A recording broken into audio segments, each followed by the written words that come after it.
This isn't the CD player in Barbados. This is.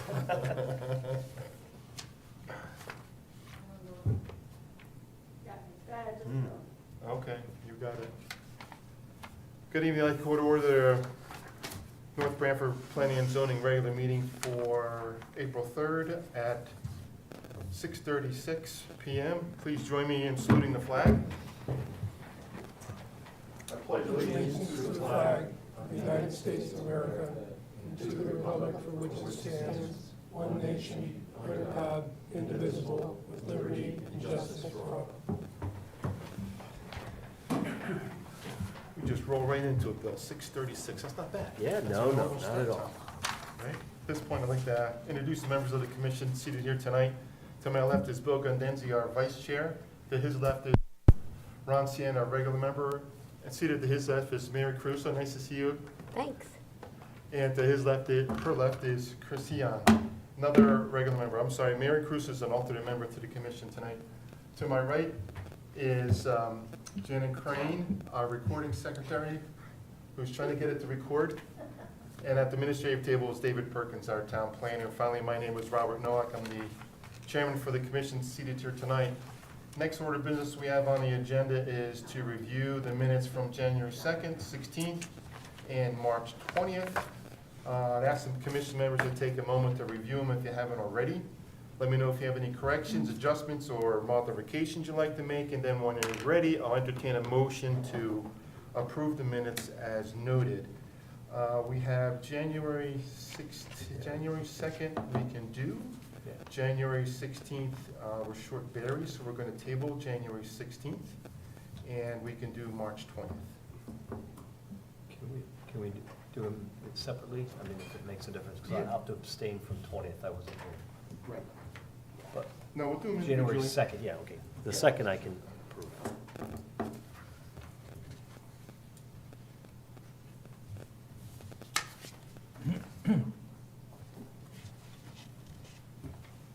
My motion to accept the minutes for January 2nd.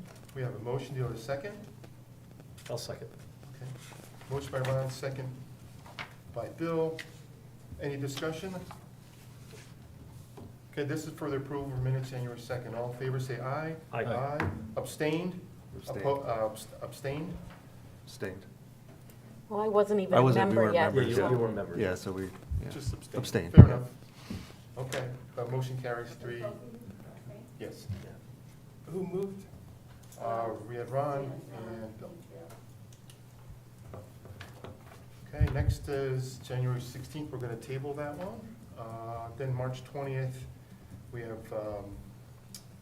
Paul, Chris, actually Paul's not here. So we have Chris, Ron, and myself.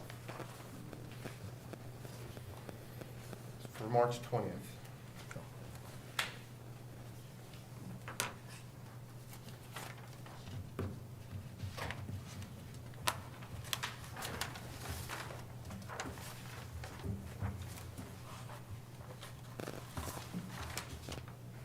So on page 7, second paragraph down, Town Planner Perkins will update the language of the district codes. He will plan to attend their next meeting to present it to them and get their feedback. I think it should say he will plan to attend the next EDC meeting to present it to them and get their feedback.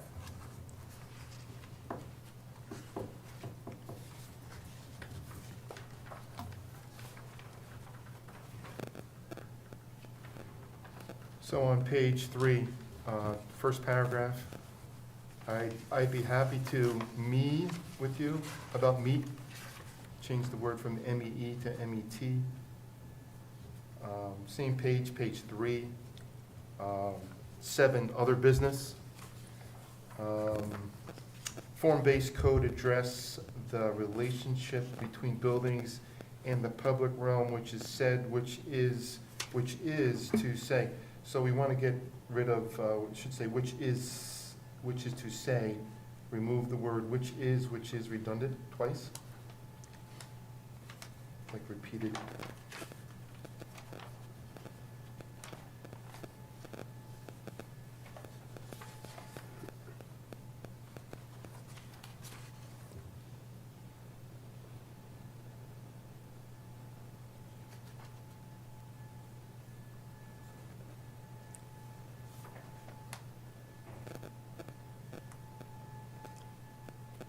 page 8 at the bottom, I don't know if I volunteered to have a table.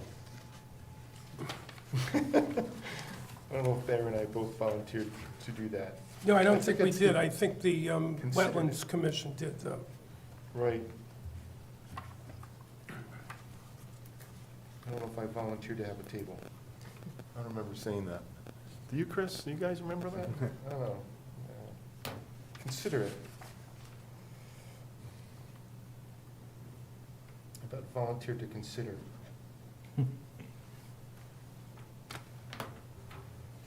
I don't know if I want to bring up the chickens. Don't, I have a table for just chickens. yeah.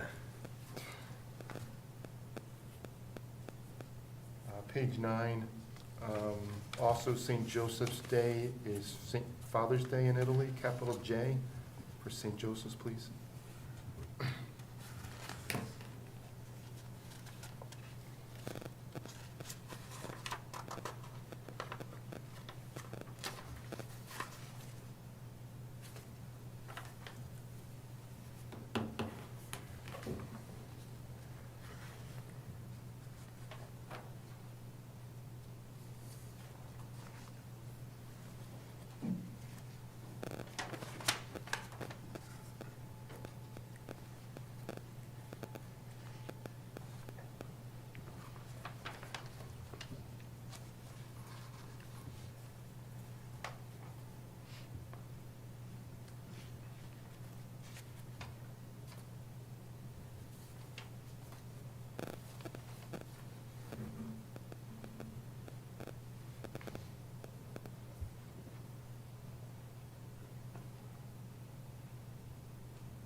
And I guess we could do page 6, C12.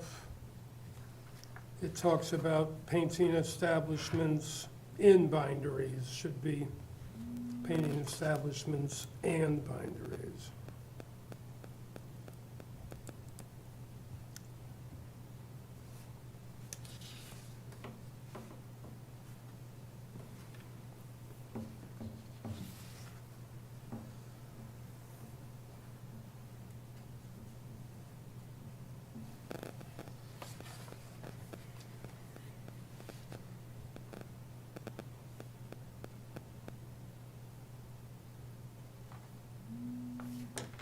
And I think on the page 7, in the middle where Member Marino talks about regulation for any business to apply for a permit, that's just a little wordy in there.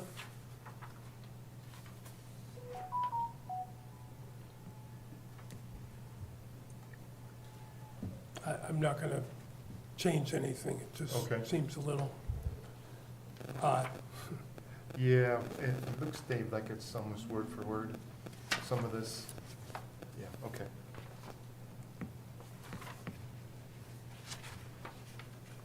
Kathleen did a good job anyway. No criticism towards her. And it could be that the next one down, Town Planner Perkins stated that you would put it under a list of not allowed uses, and it would fall right after 23-2-7. It could be 23-28.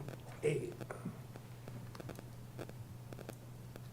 want to change it to after? Yeah. And then it could be 23-2-8.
Anything else, Dave?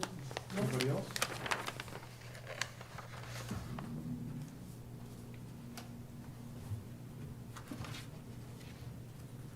We just need a motion.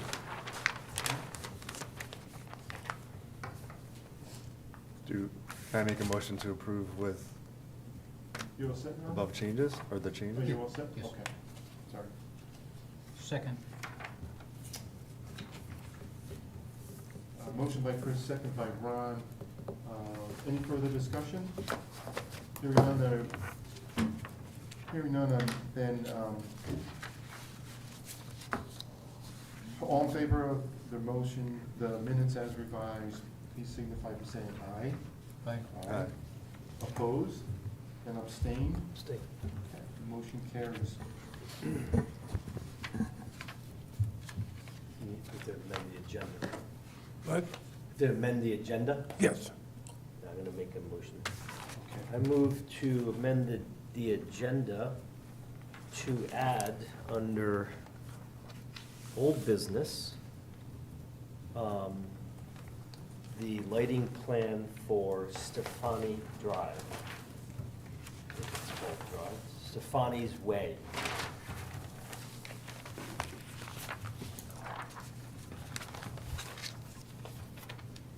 Do we have a second? Oh, second. Okay. Motion to amend the agenda. Motion by Bill, second by Ron. All in favor, say aye. Aye. Aye. Okay. Who wants to speak to this? so after we approved the subdivision, one of the conditions was that they come back with a lighting plan for the proposed public street. Our regulations state that they need to be every 450 feet, which basically puts one halfway down and one at the cul-de-sac. What's proposed is in front of you, Wallingford Electric will put a light on the pole on Old Post Road. Yep.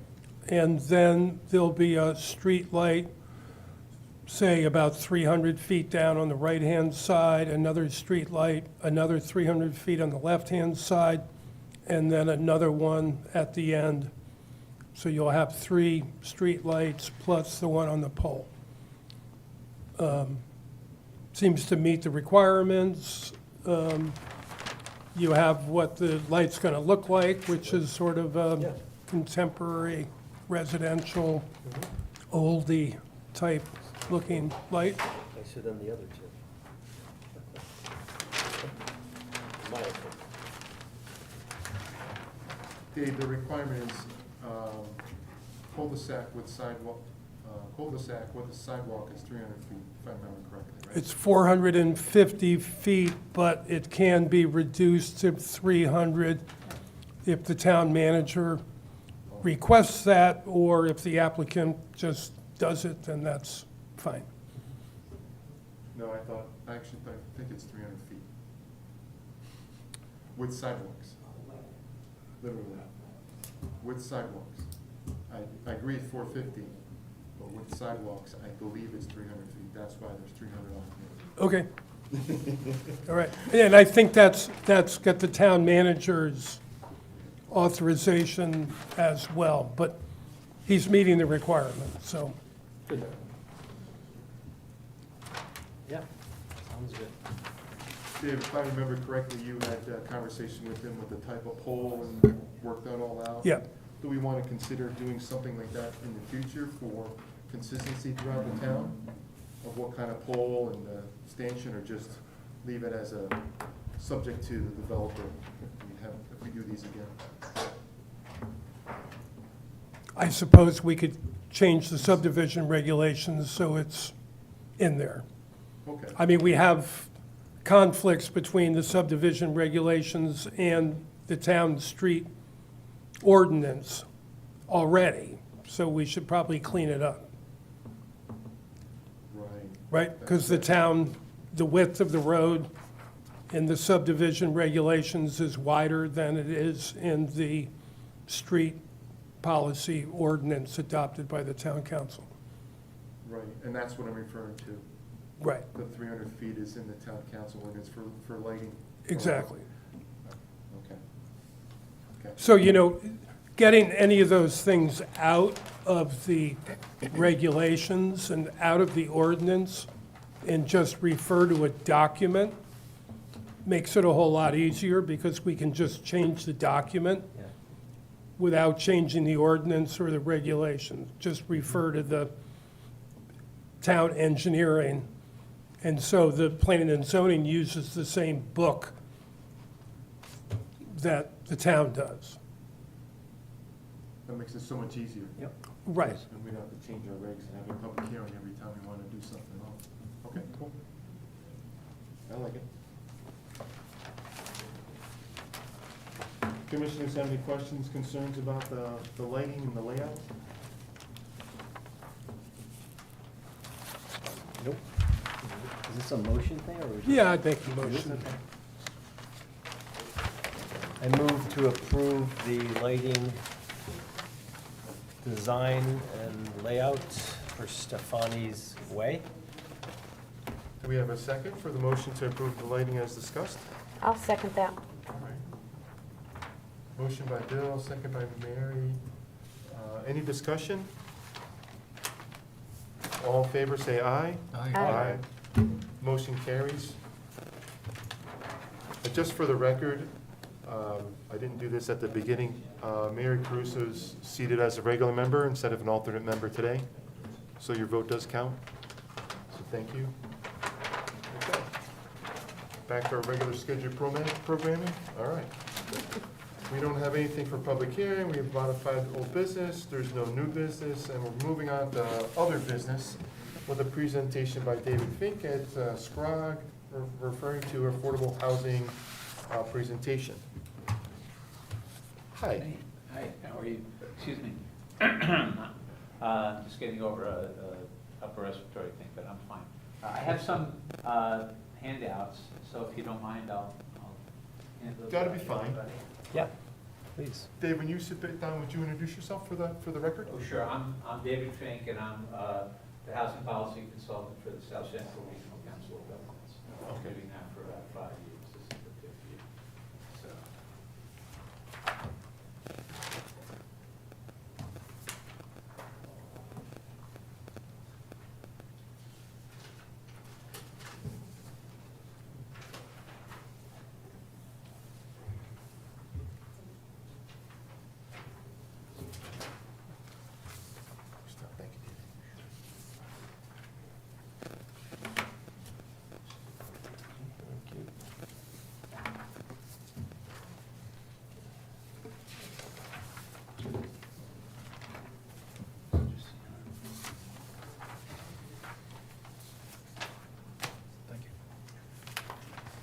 Thank you, David. Thank you.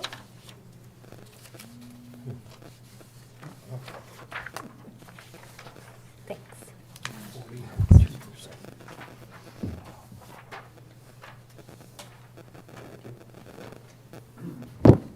well, thank you very much for inviting me.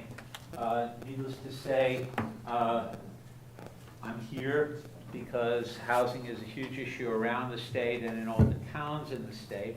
So we thought at SCROG that it was important to offer the opportunity to towns to come, if you have questions, be happy to answer them, offer you some information. I have always made it a policy, because before I did this for SCROG for 5 years, I was a consultant other place.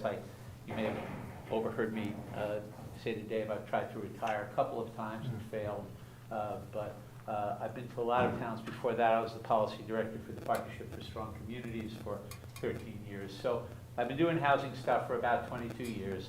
The housing situation in the state is difficult, to say the least, because we've had huge run-up in prices and not a lot of supply. So the demand has outstripped the supply. The basic numbers are on this sheet that I gave you.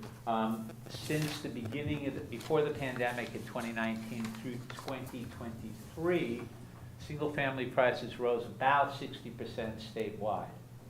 And then in 2024, they went up another 10%.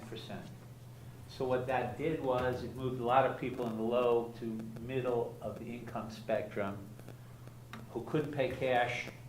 It moved them into the rental market. So rental prices went up 22% between 2019 and 2023, and again, a little more now.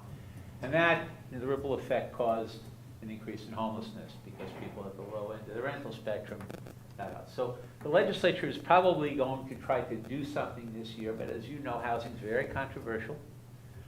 People are very concerned about how additional housing in a community will impact the community and change it. I am not among the radical housing advocates that you might meet up at the Capitol. I believe towns need to make their own decisions about housing. I don't believe that the legislature should mandate it, but zoning commissions like yours all over the state are getting not only interested and educated, but involved with their residents to understand what are the housing needs that we have and how can we meet them, and as you guys deal with all the time, where should we put that new housing?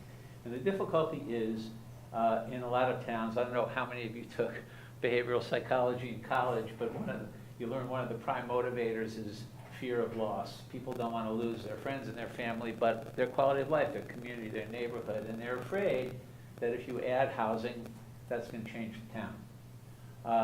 And I understand that, and your town has been one of the towns of Sprague that has availed itself of a service that we've offered, which is facilitating community conversations, and that's been going on here in North Branford. Because I believe that most residents in town, when they buy their home, that's the largest check they ever write. And so it's not irrational for them to worry because their house, everything's tied up in that house, their family security, their kids' education, their retirement. It's not irrational for them to worry about who's moving into town and where are they going. So what we've tried to do is meet with the towns, talk about housing, answer questions, maybe disabuse people of misconceptions they have about the impact on school enrollments and crime and property values. This is a lot of research and anecdotal evidence that speaks to those issues. And basically try to help towns, if they want it, I haven't been to every town, understand better what their options are. Like I said, I'd never tell a town what to do. It's not my place to tell a town what to do. And even if it was, I wouldn't know enough about the town. But I will tell you what other towns are doing, and I'm going to try to do that tonight, and maybe some of that information will be relevant to you. You may think that's a good idea. It may apply here, it may not. So the first thing I gave you, this is Sprague's fact sheet, which we issued last month about North Branford. As you know, people are burdened by their housing costs when they have to pay more than 30% of their income on housing. When I was a kid getting my first apartment, my folks told me, don't spend more than 25% of your income on housing each month because you need money left over for food and clothing, and transportation, and health care. HUD has always put it at 30%. There are a lot of people in the state, because housing prices have risen so much, who are burdened by their housing costs. They are spending more than 30% of their income on housing. You can see in Branford about 42% of your renters, 31% of your homeowners are spending more. What does that mean? It doesn't mean they're homeless. It means they're spending a lot on housing, which is probably not good for them because they have little left over for those other necessities. It's not really good for local merchants because they don't have as much disposable income. And it's probably not good for the state sales tax revenues because when they spend money, sales tax revenue goes to the state. So it's in the state's interest to help towns create housing. Like I said, there are bills, have been bills the last few years, to mandate that towns create a certain number of units. I don't think they'll pass. They haven't passed in the last few years. I don't think Governor Lamont would sign a bill like that, because he believes, like I do, that towns need to make their own decisions about it. But, as I say, towns are finding good reasons to do it.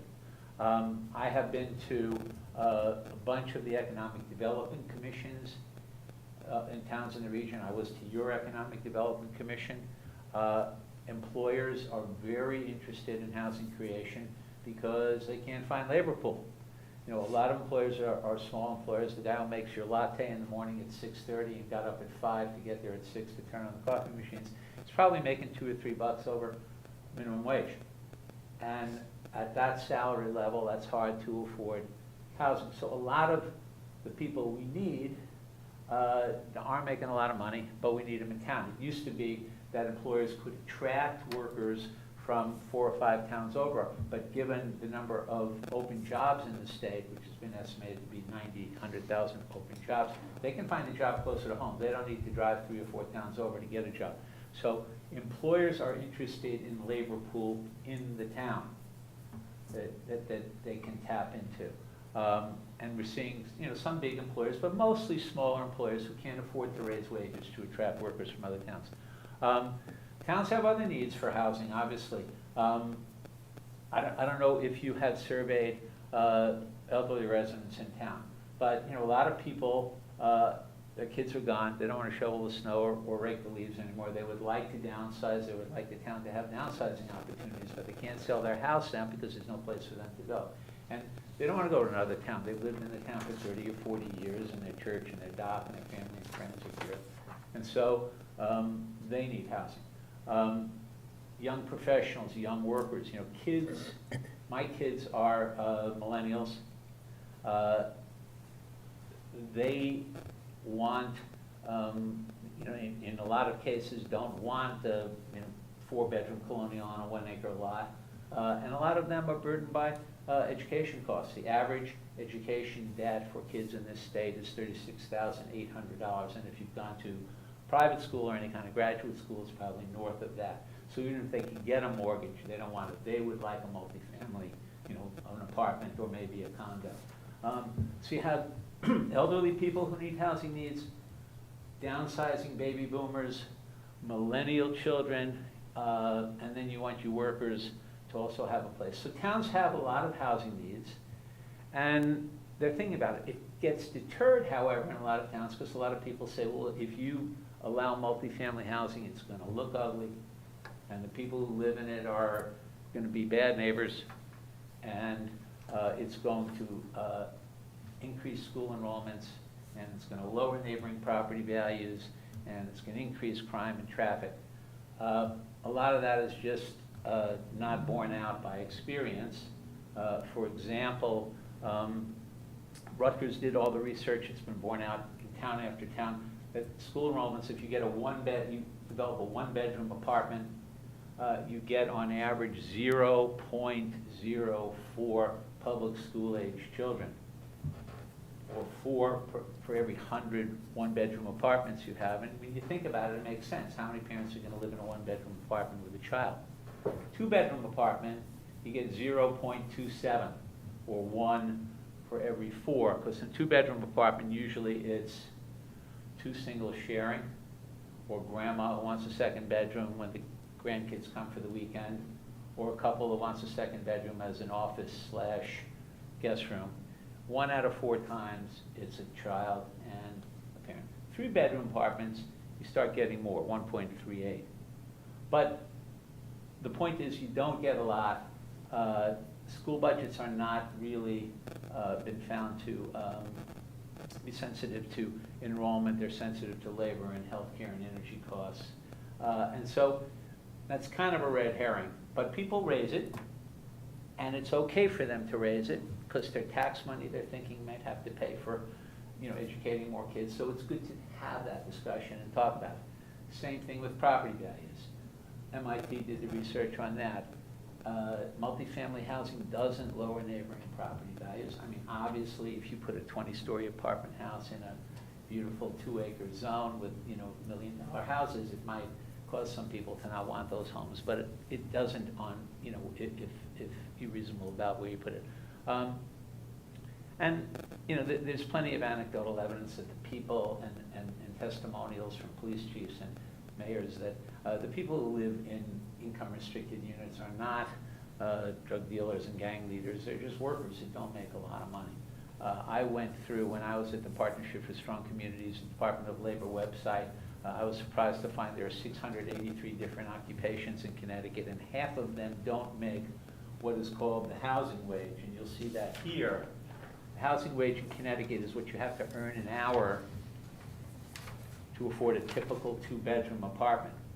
Well, as you can see, you have to earn about $35 an hour, or about $74,000 a year, to afford the typical two-bedroom apartment in Connecticut, again, because of the rise in rental prices.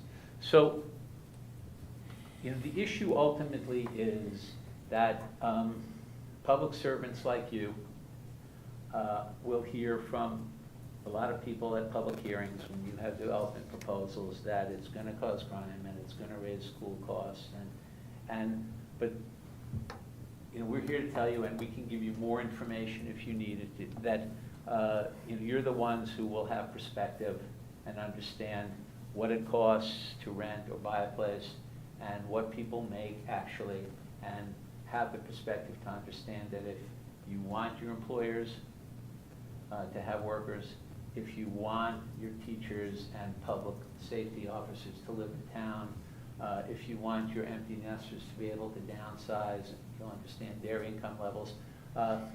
It's just important to understand the relationship between housing costs and what people actually earn. Some people don't recognize that that guy at Starbucks in the morning making a latte, they don't realize how little money he's making. So that's the situation in Connecticut. I wanted to tell you that, about what some other towns are doing, so you might be interested. I was in Madison in February, and they're having another meeting tonight. Their zoning commission has decided they will take the lead in community meetings about housing. So they had 70 people come to their senior center at the end of February. They're going to have another meeting tonight in the north part of Madison at a church there, so that they can have people who live in that part of town come. They want to hear from the residents in town. What do you think our housing needs are? What would you like to see?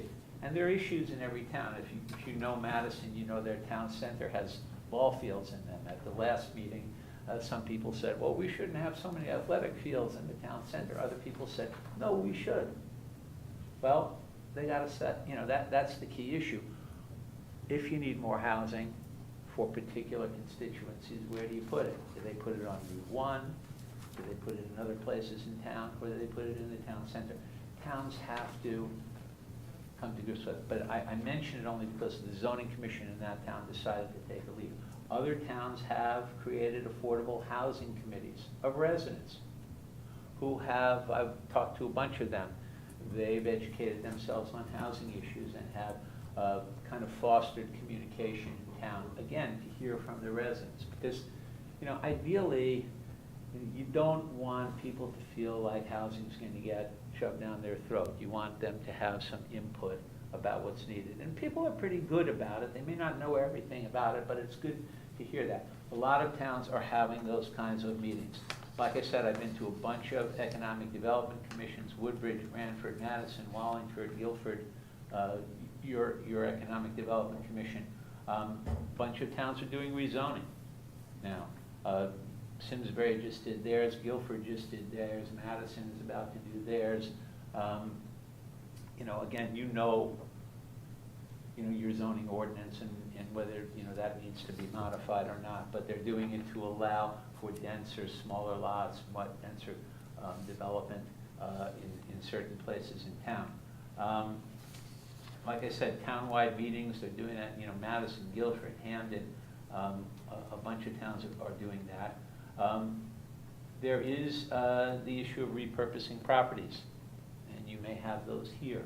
I know my town, I live in West Hartford, they have, in the last 3 years, turned a monastery, a synagogue, an old hotel into housing. Sometimes the structure does not lend itself to repurposing into housing, but other times it does. If it does, it's kind of a good thing because the density is already there, the building's already there, the structure's already there, and so people don't freak out about it because they've looked at it already. I've talked to a bunch of towns that have these old 6 to 8 store strip malls that many created in the 50s and 60s, and time has passed them by, and you've probably seen them, if not in your town and others, where 3 of the 6 stores are empty, and towns are beginning to look at that opportunity and talking to the property owner and say, when the leases are up on the other 3 stores, how about if we rezone this for multifamily housing? And sometimes that's a good idea because they are typically on commercial strips or bus lines, and they don't impact the neighborhood. So that's another thing that towns are thinking about. The last thing that's kind of interesting is towns are proactively going out to find developers. They're not waiting. I have gotten to know a bunch of developers who I think are very good. They're mixed income for-profit developers, but what they do is continue to hold on to their developments as assets. That, to me, is a smart thing for towns to look for, because that developer, if he continues to hold it as an asset, is A, not going to cut corners when he builds it originally, and is going to continue to maintain it inside and out afterward, and not let it go to seed. So towns are doing that. I was just in Berlin. They have a bunch of developments and have added that housing by developers who continue to hold it as assets. Bottom line, and like I said, I'm happy to answer questions if you have them, is the demand for multifamily housing is not going to go away. They tell me, I'm 73, they tell me I'm going to live till 90. You know, we have a lot of baby boom generation people who are going to live a long time and are going to need multifamily housing. Their millennial children want it because, like I said, either college debt or their lifestyle does not lend itself to owning a single-family home. And a lot of towns don't have it. One quick statistic, 2/3 of the towns in Connecticut built 40% of their housing or more after 1970. Why? Because 1970 you began to see the wave of baby boomers reach childbearing and marrying and home buying years. So towns typically have hugely skewed housing stock to single family. 2/3 of the towns have at least 70% single family homes, and many are 80. You know, Guilford, Madison, they're not like up at around 90. So the point is that you have the baby boom generation, the second largest wave of population, and the millennial generation, the largest, all wanting the same type of multifamily home, and most towns don't have it. So most towns are thinking about how do we provide it, where do we provide it, and how do we do it without acrimony. And like I said, they are inviting in residents to offer their thoughts. They're inviting in developers to do a good job. And they're mostly, and most important, looking for the right locations where people will not be upset about it. But as I told the people in Guilford the other day, you're going to get the housing one way or another, because developers will try to use the 830G statute if zoning commissions don't provide them the density they use. It's the only way they can get the density that they need to profitably build the housing. So towns can either decide where they want it, or some developer might come in and try to force it down your throat where you don't want it. And that's what towns are dealing with. I was just in Glastonbury. I provide some volunteer work for them, and they have 5 pending 830G proposals there. Why? Because like North Branford, it's a wonderful town. It's beautiful. They got good schools. They have services, and developers who can make some money by building mixed income housing there. So that's essentially where we are. The last thing I won't go through, but I left for you, is the update that the Partnership for Strong Communities did on where things stand in the legislature. I can't tell you that it gives you a great deal of information, because a lot is still up in the air. Like I said, my best guess is the legislature will try to do something to promote housing creation. I would like to think that it's going to be incentive-based rather than mandate. There is also movement on just cause eviction. There's a huge issue about rental housing and, you know, that pits landlords' rights, property rights against tenants who feel like, you know, they can't, there's not a shortage of apartments if they get evicted for no reason other than the guy wants to raise rents, where they can live. So, you know, both sides have reasonable points of view, and the legislature's gonna have to figure that one out. So those are basically the two issues, but we'll try to send to Dave updates on that when we have them down the road. So with that, I'm happy to answer any questions you have, and I do really appreciate you guys listening to us. It's a huge issue, and Bless towns you. are having to deal with it. Thank you.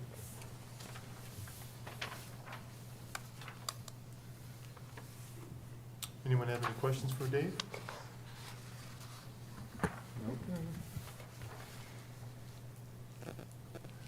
Dave, it must be difficult for towns to get on board with housing from your perspective. I know it's very difficult in this town to have any conversation Yeah. to change anything in town. It's But very you know- difficult to convince people to even do something simple beyond Sure. housing. So,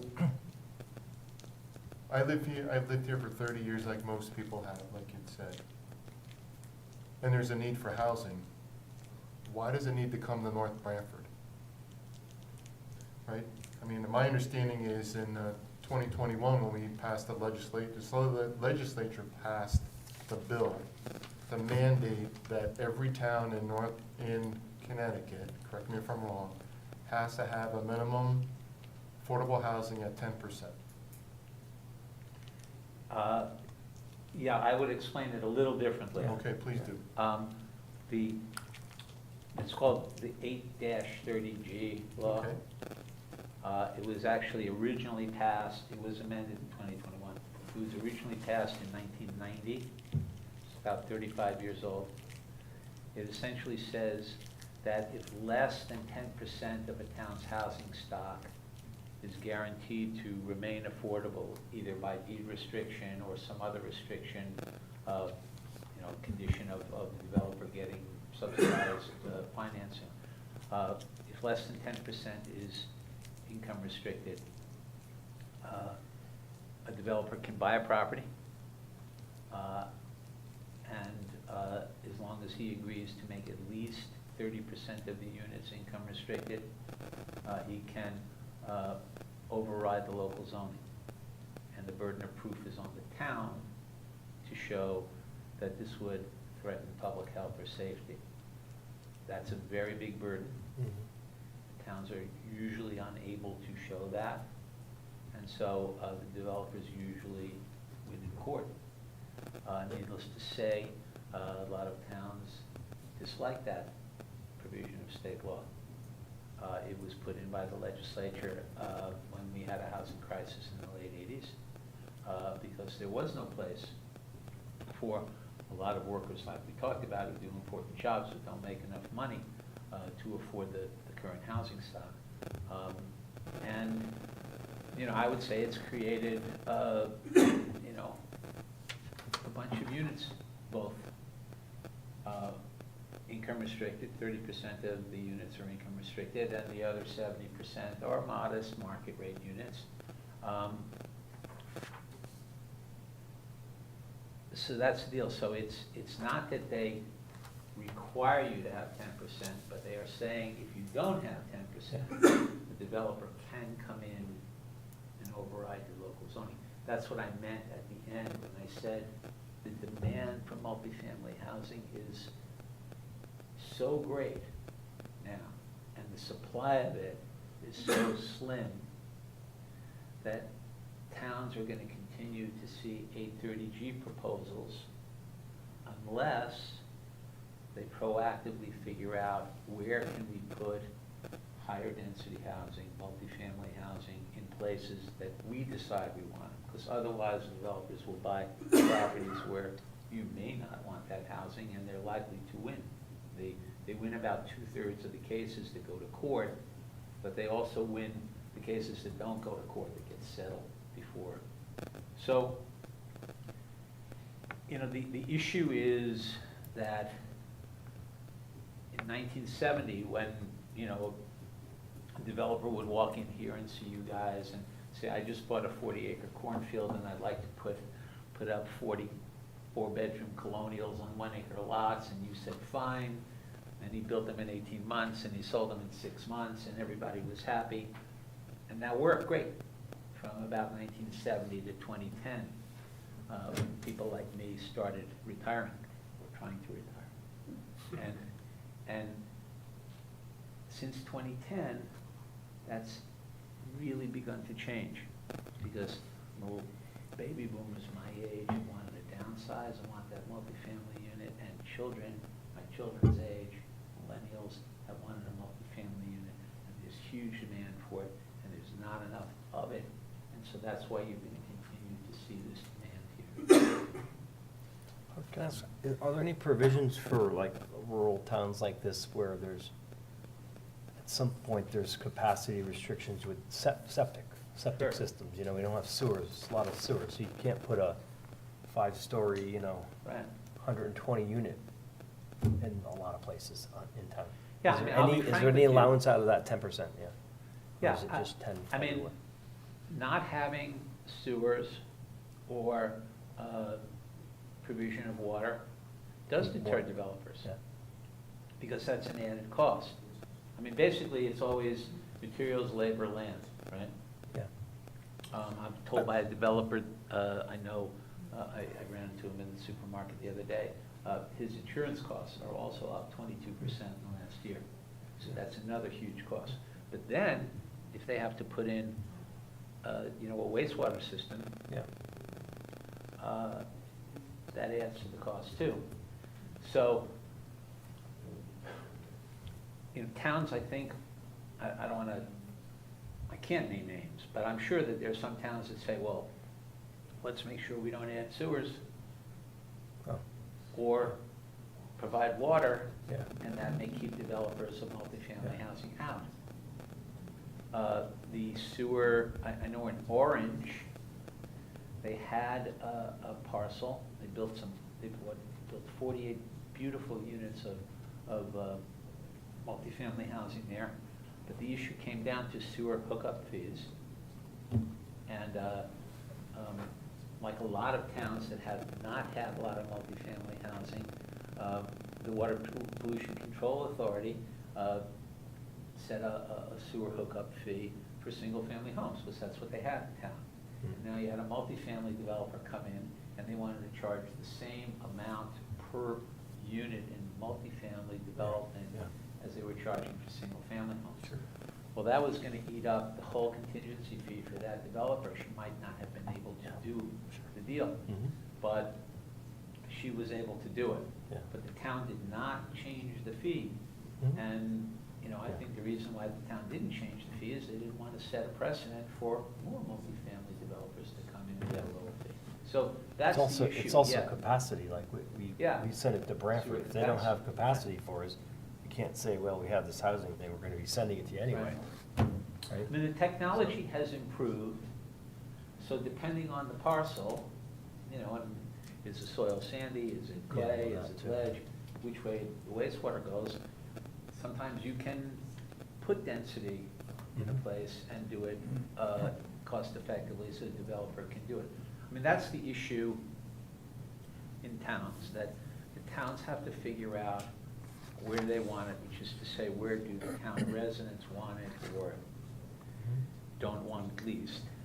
Yeah. And then, you know, try to find the right places to do it. Why will towns do it? Because they need places Mhm. for people. Like I said, you know, Sure. empty, I lived in my town for 35 years. I wanna stay in my town. Mhm. That's where all my friends are and, Yeah. you know, family. They wanna do it because they wanna attract, you know, young families to town. Mhm. You know, they're the ones who volunteer to coach the Little League team and, Yep. you know, the boys, you know, run the Boy Scout troop. a lot of people would like to see their kids not just on Christmas and Easter, they'd like to see them every Sunday for dinner. They'd like their kids to be able to return to the town they grew up in. So there are a lot of reasons to do it. I was talking to the mayor of Wallingford the other day, and, not the other day, last month, and we were talking about developing property. You know, when 95% of a municipal revenue comes from the property tax, it makes sense to develop the property if you can, and put property that is highly valued, and multifamily housing right now is highly valued, on the grand list. But you really want to hear from the residents in town, because they're the ones who, you know, think at least they're affected by it. They're not as affected as they think sometimes, but it's really good to hear from them first. And that's why towns are having town meetings and community conversations. I facilitated a bunch of town meetings, and they're really good. You know, my feeling, and again, you probably as experienced as I am on that, you know, a lot of people don't want to listen to anyone else until they feel like they've first been heard. People have to have a chance to say their piece. And like I said, it's not irrational for them to worry about how the town's going to change. They need to, you know, offer their thoughts about it. So, like I said, I'm not saying your zoning commission should run a town meeting, that, you know, towns do their business the other way, and, you know, their own way. But those town meetings have been helpful in a bunch of towns. And the community conversations you're having in town are good. It's really good to hear from the residents about housing, because they care about it. I don't know if you noticed on the housing basic sheet here, housing is the largest part of any budget. Household budget's 32%. It's a lot. And, you know, people spend a lot of money on it, and they want value for it, and it's really basic to the community. You gotta have housing. It's the last thing I tell people in meetings is think about it. How many different types of homes you've lived in over the course of your life. You know, you live in your parents' house, and then you go to college, and you get out of college, and you share an apartment with, you know, 4 other guys until you get tired of their empty beer cans and, you know, dirty underwear around the place. And so you get your own place, or you go share it with someone else. And then you meet someone, and you move into an apartment with that person. And then maybe you get married and you buy a house, and then maybe you buy a bigger house, and then you get old and you downsize, and then maybe you need some assisted living. I mean, we all live at different stages of our lives in a lot of different kinds of places. So healthy communities like this have people at all those different stages of their lives. And so, you know, we used to say at the Partnership for Strong Communities, that strong communities need all kinds of people, and all kinds of people need all kinds of housing. So, you know, you guys are the expert, and you, I'm sure, have looked at the range of housing opportunities you have in town. And if you think you don't have enough of certain types, you have to figure out, can we add those? And where can we add those? And can we do it proactively and invite in developers to give us their ideas? You know, you have your zoning map, you have a really good planner in Dave, and you can figure out, you know, where can we put this? It's a very hard job. Most towns do not have experience proactively creating housing. They haven't stopped. Some towns have designated a housing officer. Sometimes it's the planner, sometimes it's the town manager, sometimes it's the community or economic development director. But to create housing proactively, you probably have to have somebody in town who gets up every day and is thinking about, okay, what do we got? What do we need? Can we find places for it? So, you know, it's a good way to think about it. Like I said, you know, I've probably been before more zoning commissions than anybody in the state. And I'm not trying to flatter you guys, but I admire zoning commissioners, because you agree for no pay at all to come to 1 or 2 meetings a month and stay sometimes till after midnight to approve stuff, and then you get accosted and annihilated at the Stop and Shop on Saturday, and people wag their fingers and say, why'd you approve that? And, you know, if you have guts, which I'm sure you do, that doesn't deter you for the next time. But I have to say, you know, sometimes zoning commissioners do get risk averse. They don't like getting accosted, you know, and annihilated. So, you know, so it's a really hard job, and I admire it. And like I say, you know, you're not getting paid, you you know anything to do it. You're public servants. So it's hard, and it's a hard issue to talk about, and like I told Dave, you know, we're here to help, if we can. We will tell you what to do, but like I said, we'll tell you what other towns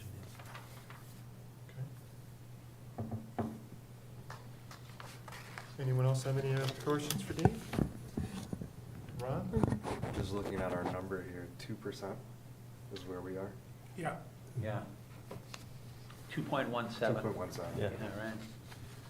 So So, that way. And even we've seen a plethora of accessory dwelling units recently being applied for or being found by the building inspector, or people splitting up their house to accommodate their downsizing needs and their income needs. And it's been sort of a pretty good thing recently that we've been adding, but it doesn't do anything to our affordable housing number because they're not deed restricted or anything else, but I think it's a plus. Why doesn't that affect the affordable housing number? It should very much affect it. If you're adding a number of units of, Right, because the 830G, they need to be deed restricted. ADUs have to be deed restricted for 10 years, and then they can affect that number, then they can be deed counted. restricted, meaning what? Meaning Affordable? that they have to be affordable for people at 80% of median income or 60% of median income. That needs to be put in the That number land. changes every year, right? I mean, or- Well, yeah, but it just reflects that number, and it needs to be updated every year to make sure that they're still required, but it needs to be put on It's the, impossible to meet. It really is. It's just, you know, for any town, it's, you know, affordable housing. there We have is apartments some, that were built as affordable housing, and now they're not affordable anymore. You know, what do you do? Little tiny houses or something? It just Well, doesn't. that's Can the you- point, that's why you want to you have to deed restrict them, because the market will, you know, raise the price. When you guys have been to West Hartford, I'm sure you've seen Blueback Square, when that was built, Mhm.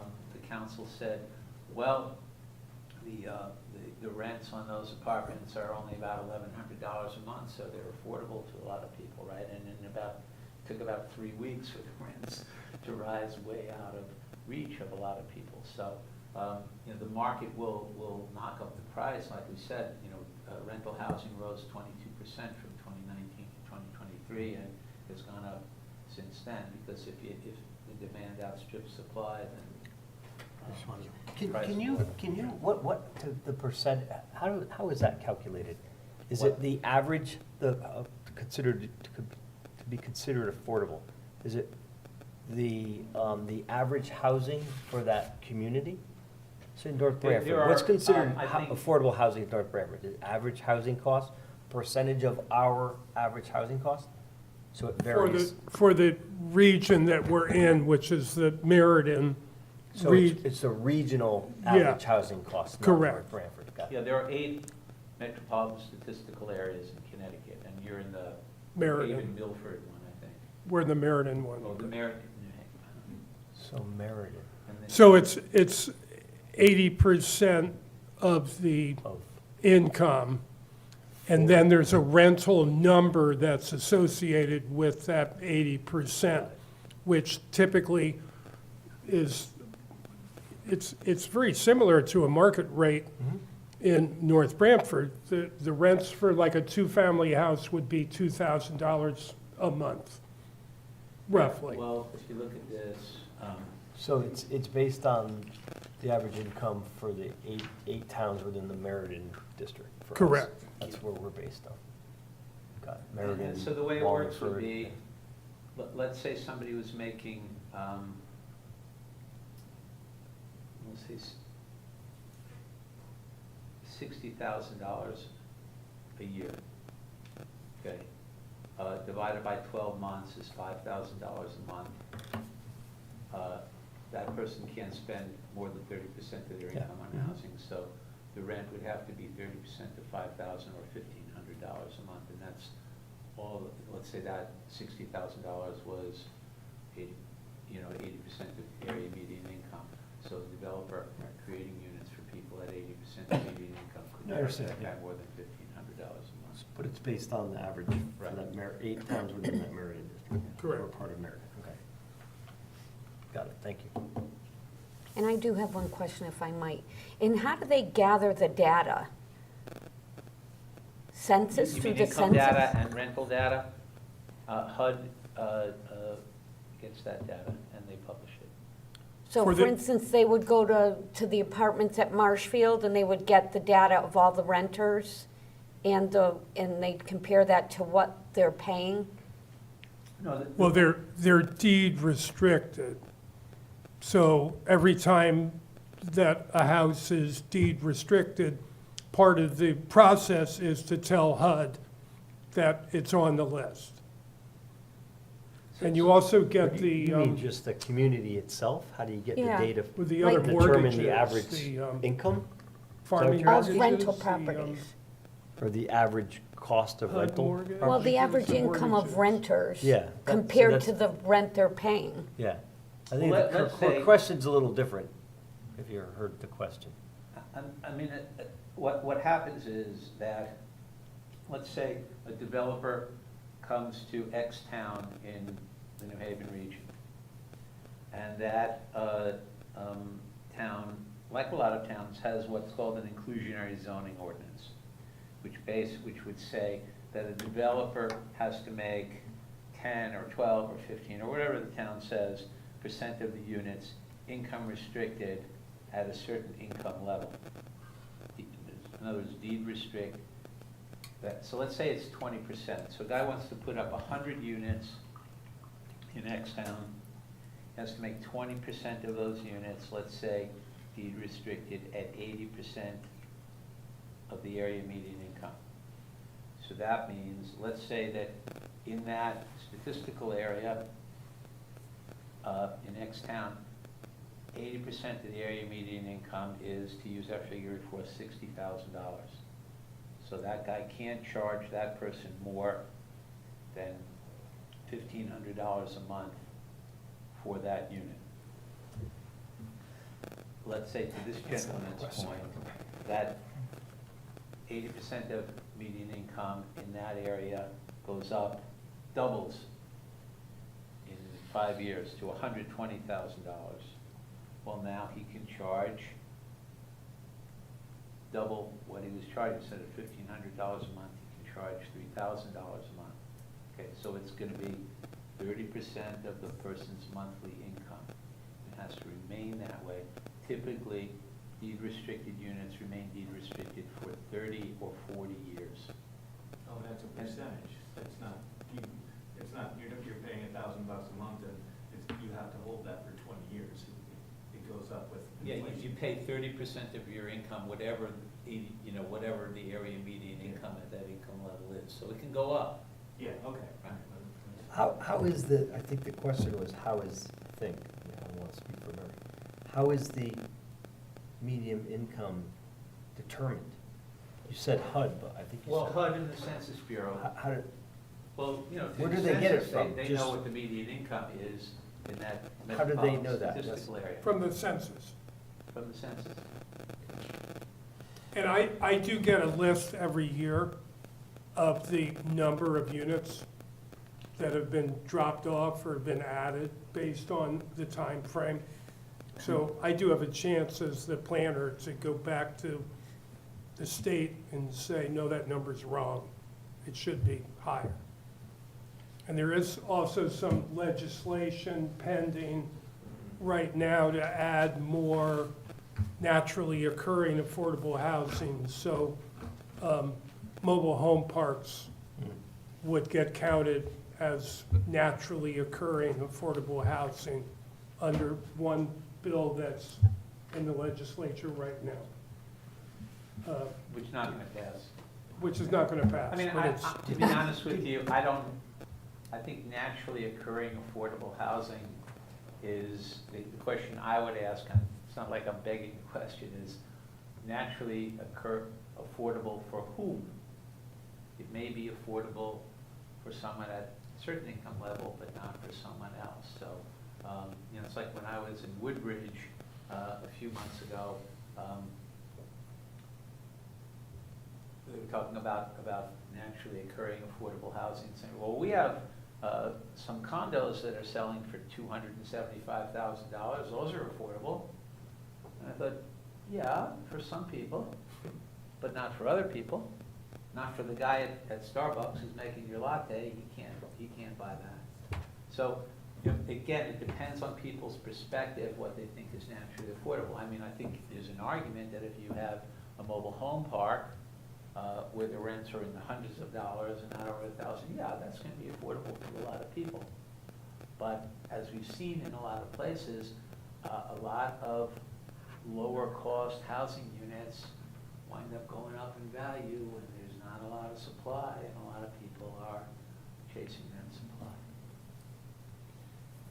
So Dave is really good at, he knows a lot about this, and I'm sure he can fill in questions you have going forward, but we're happy to help you with any other questions you have, and we'll research it for you and come again. You seem like very nice people. We'd be happy to come back. Thanks, Dave. Anybody else before we No, let Dave go? thank you. Thanks, Dave, for the presentation. Thank you, and you guys have a good night. If it's okay, I'm gonna go home and see my wife. Yeah. We do this. Thank you. Have a good night.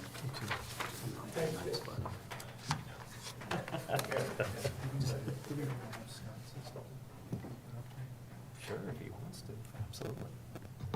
So I know this isn't a public hearing, but I see you, Scott. Did you want to add anything to the conversation? No, I'm just curious about, I go to these meetings, his son is running meetings, what do they call those, I still don't know what it's called. It's Common Grounds Connecting. But it's getting everybody together, it's funny. Oh, yeah. A friend of my daughter's was there, and she like laid into me at one time, because, you know, oh, you just designed big houses, everybody should be affordable, you know, we just got into this thing. And after a few of these meetings, it's interesting to see her side and then my side. We've both become quite friendly after that, talking about how, you know, the need to try to create some sort of affordable housing. Like I said, in our zoning regs need to be addressed and something needs to be done. But, you know, I moved to this town because it reminded me, I grew up in Orange, but I went to school in Ohio. Scott, can I interrupt you for a second? Yeah. Why don't you come to the mic? I think this is an intriguing conversation, and I think everyone should be able to hear it in the audience, or not here, but just want to, you can sit down too. Yeah, I will. Just your name and address, please. Scott Small, 285 Knott Shore Road. And so the house, you know, in moving here, I really appreciated the, you know, it reminded me of Ohio with all the farmland and everything else. And, you know, through the years, 30 years I've lived here, I thought it was pretty interesting that they ended up, was it on 22? Is it still there? I'm not sure, but the zoning, you know, maintained that you had to have the green front along the way. You could develop behind area, but they were going to keep the green belt, if you will, up the road. That was before Kerry, so I thought that was approved. I don't know if it's still there or not, to be honest with you. But, you know, anyways, regardless, the development has not changed up there, and it's still nice to drive up the road and see the farmlands and all that stuff.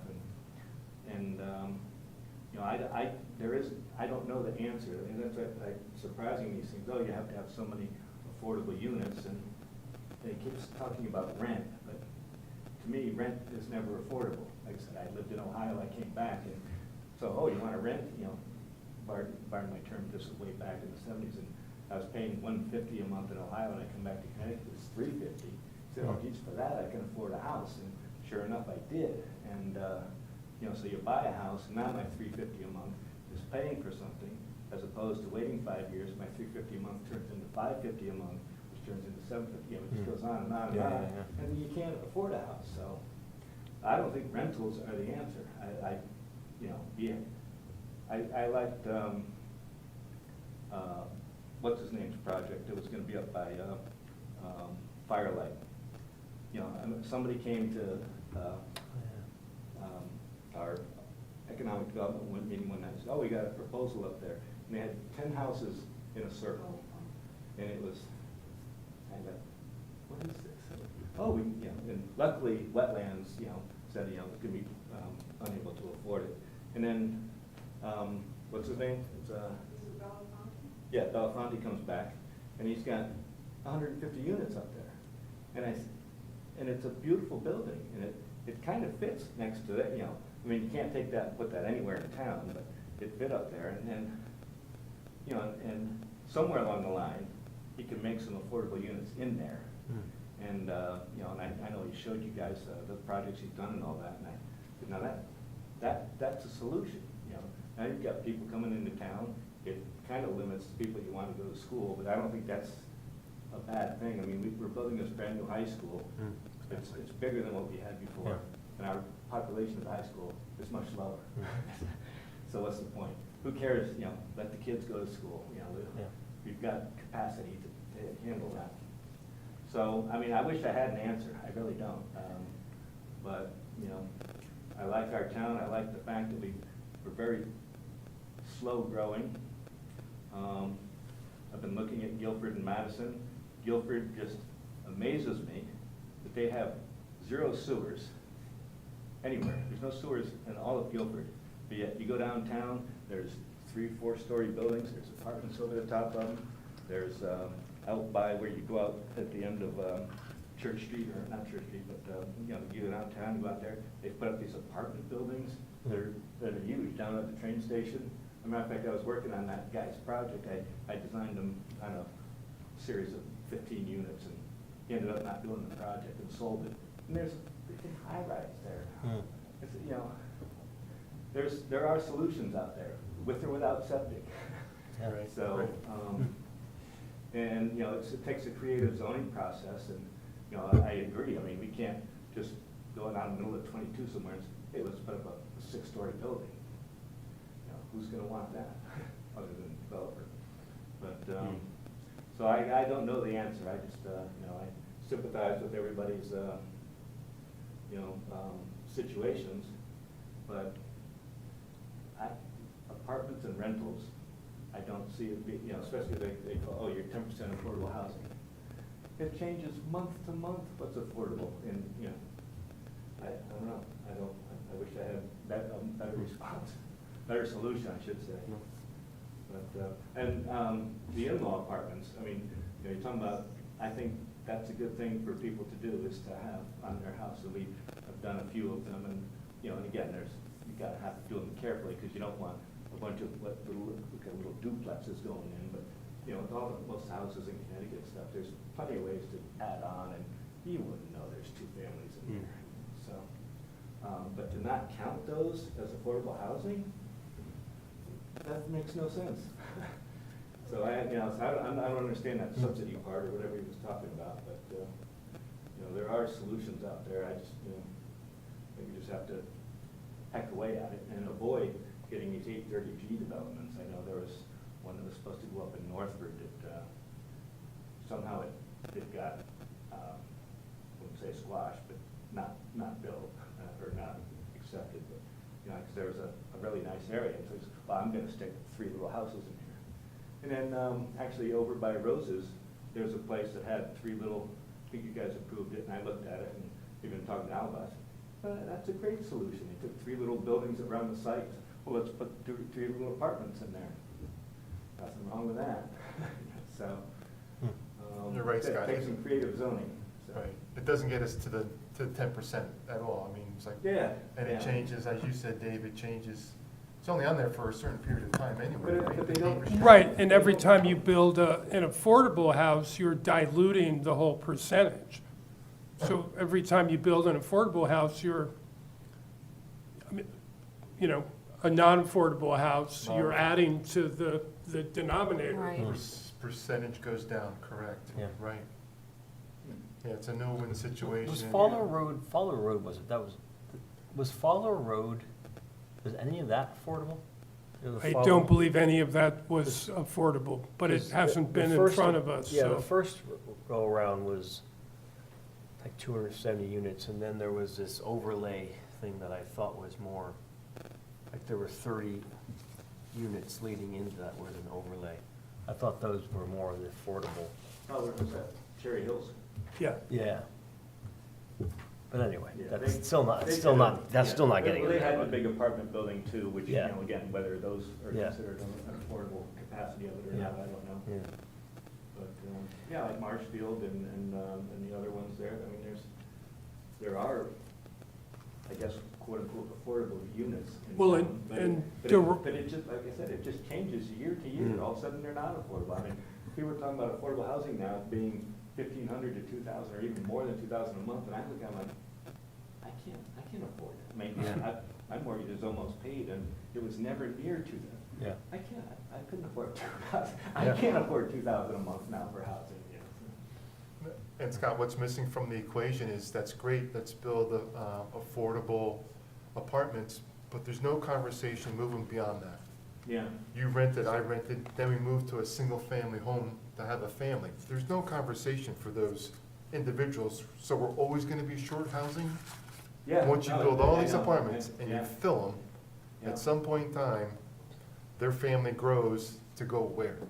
Right, right. There's none of that conversation other than get the developer to build something. Yeah, and see what happens, and, well, and again, in a zoning point of view, I think, the other thing is,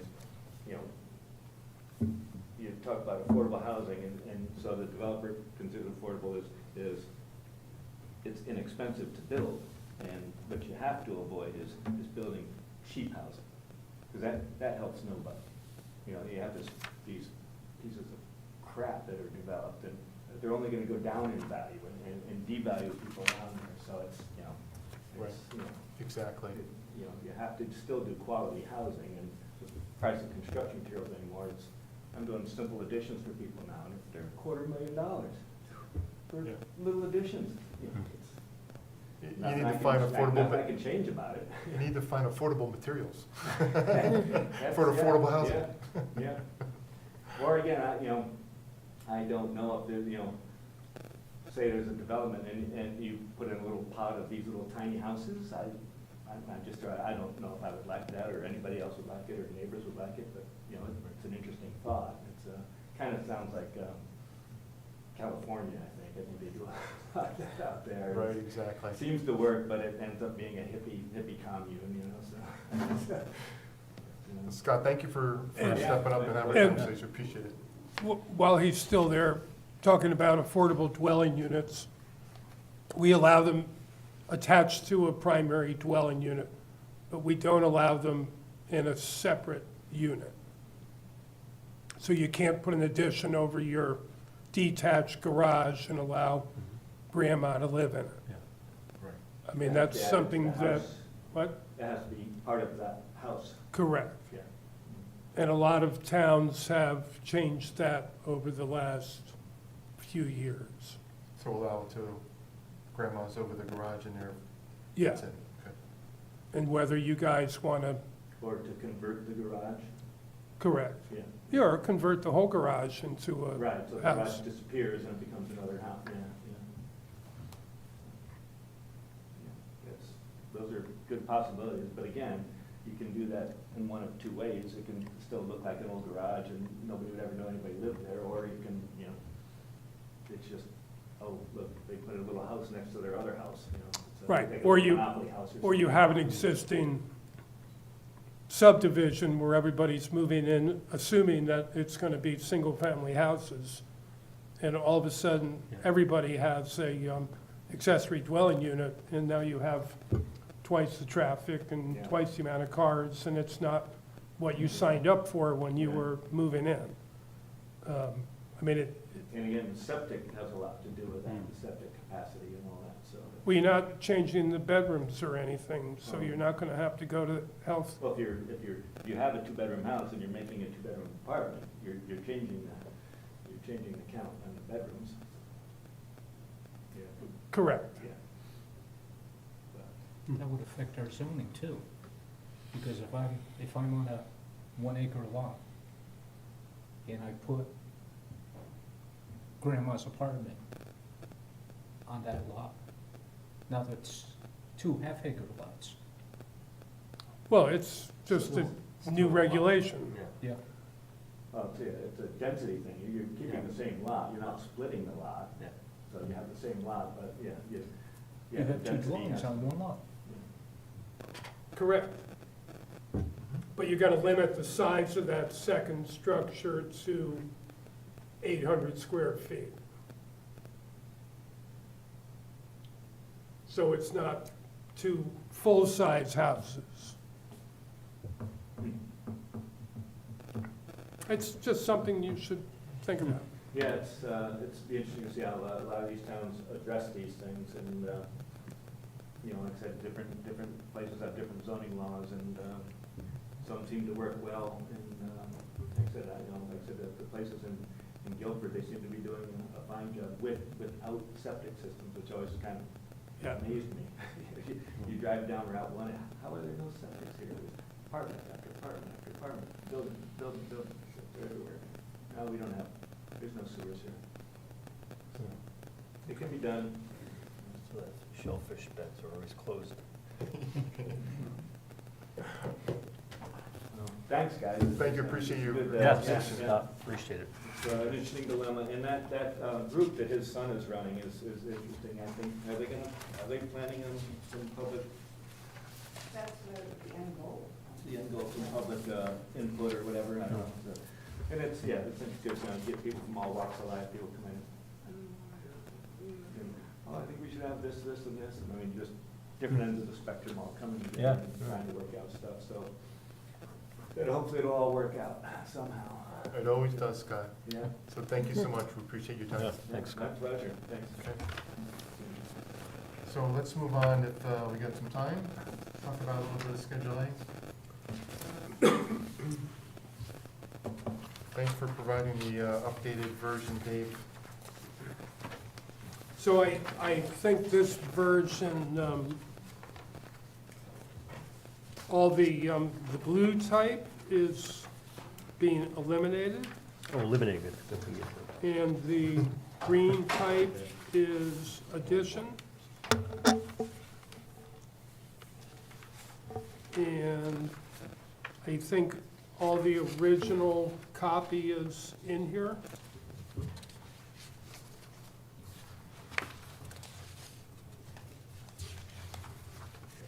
All right, point out green to me. or blue.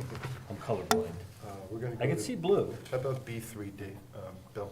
B3, There's natural preserves, B3, nature preserve, not natural, nature preserves. right here. Oh, here, yeah. So B3 is green, There's blue underneath. and where's the next one? B31 is eliminated, yeah. That's blue. Yep. Yeah, okay. Okay, I can see All right, blue. I got it. I'll get There's through not much, Bill. it. There seems to be a lot more blue, right? Yeah. a lot more Okay. blue. Yeah, I can see the blue. Oh, yeah, I can tell it's a different font.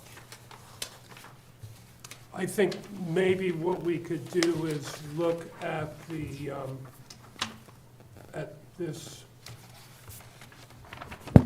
Yeah, I saw that, that's good, thank you. Kind of a Good summary, yeah, good Yeah. summary, yeah. The table of uses, 524.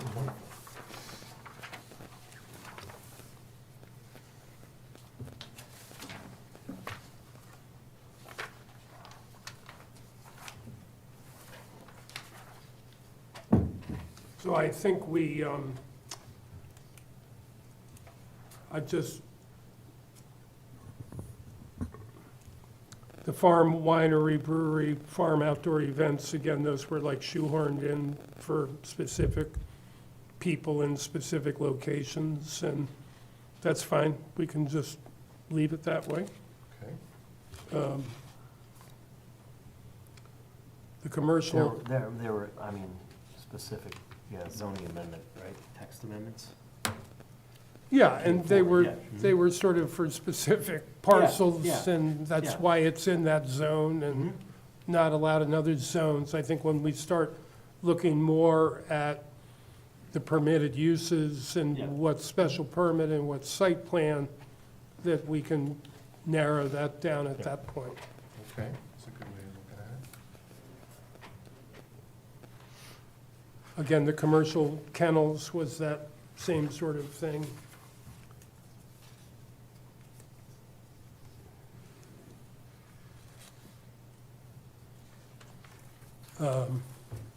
Accessory dwelling units, we just talked about that. I did add museums. I think appliance stores are actually covered just by our retail. We don't have any sort of limiting factor to size of store, so a mega store would be allowed. Right. Some towns like to limit their stores to no more than 40,000 square feet or 60,000 square feet, but we've never done that. We took care of the golf courses, driving range, flea markets. Flea markets are allowed in the industrial zone, but the only ones that we really have here are in a residential zone. So they're currently allowed in industrial zones? Right.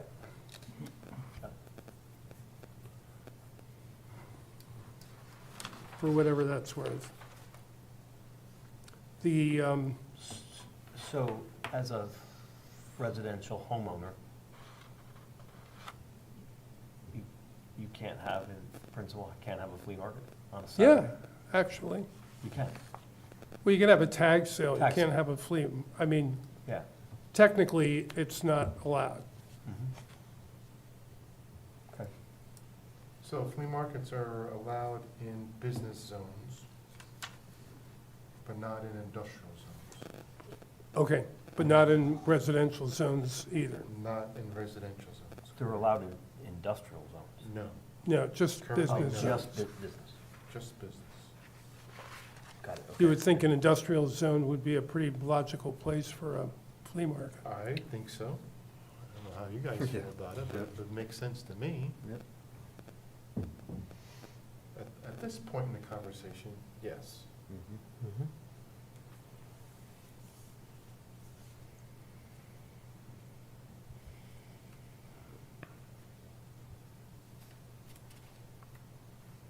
So the restaurant use,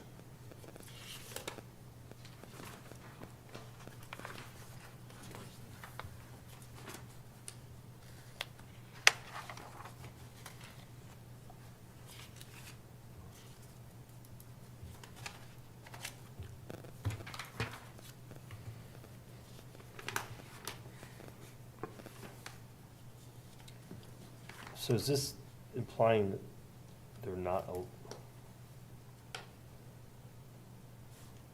are they So- not allowed in industrial zones currently? so look at the, under food and hospitality use on page 4. We have C5, restaurants and other food and beverage services establishment that are allowed in B1 and B2 by special permit. And then under that, we have indoor restaurants and other food and beverage service establishments that are allowed in all the business zones and the industrial zones. So what's the difference between a restaurant and an indoor restaurant? And how do you want to limit that?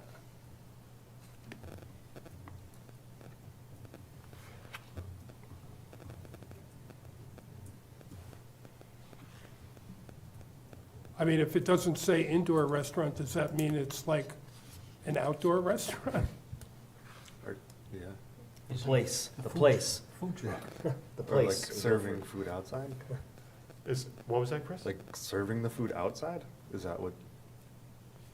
Because that doesn't make, Doesn't make any sense, No. does it? no. Can you open up a can of worms? It's not really open up a can of worms, but, That attracts the chickens. yeah. Well, I mean, this is the way it is right now. Yeah, no, I know.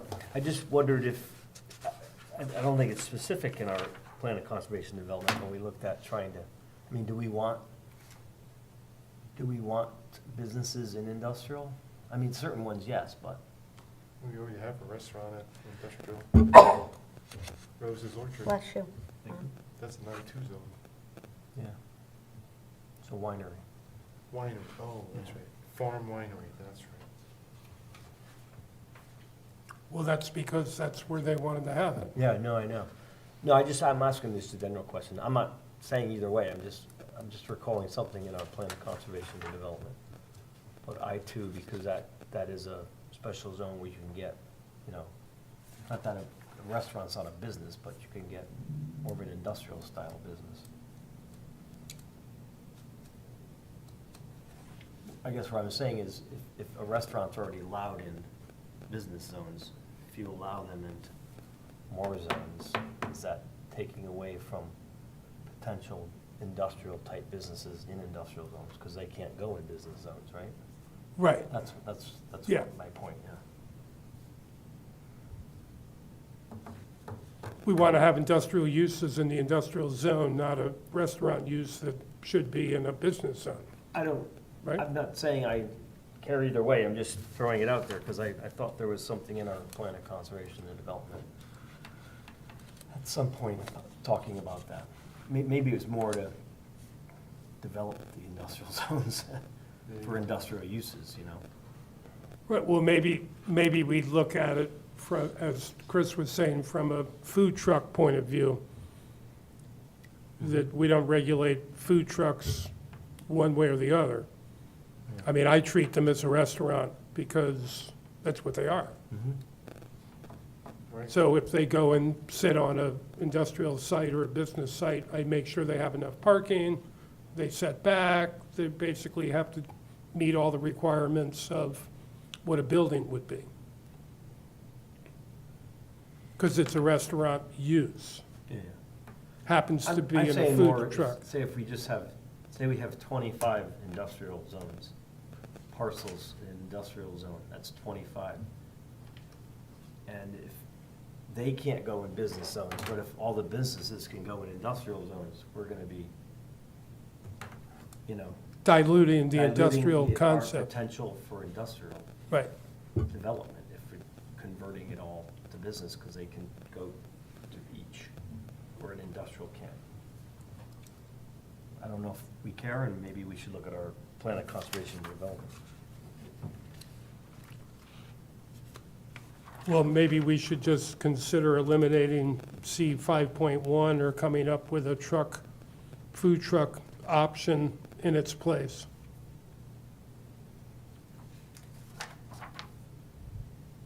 And that's not in your new green items there, Dave? Takeout, fast food restaurants, drive-throughs? You want to add it to that? Well, I think those are two new categories that Two we new need to categories. address. But those would just sort of follow the C5 in terms of their usage, but they'd probably be special permits as well. Probably like a food truck, Yeah, right? Okay. So your proposal is to eliminate 5.1. yes. I agree, yeah. Agree? Yeah. It does seem redundant. Right. Well, but they're different zones, Right. right? So we'd eliminate the industrial use restaurant in an industrial use zone. That's basically the difference. The Yeah. special permit still applies, but just it's B3 and the I2, I3 would go away. Right. Does this affect any current business that we know of, Dave? Then they'll become non-conforming? If we do, if such a business does exist now, Well, they'd be, Under this category? they'd be grandfathered in. they'd be grandfathered in. Okay.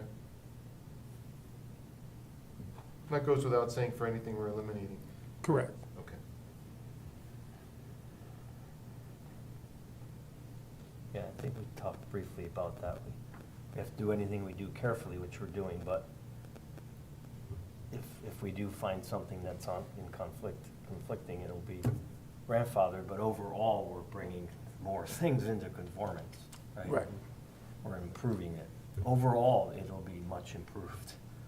So I Even could, if we I could create- probably just take that, take out restaurant and drive-through restaurant and just incorporate it into C-5,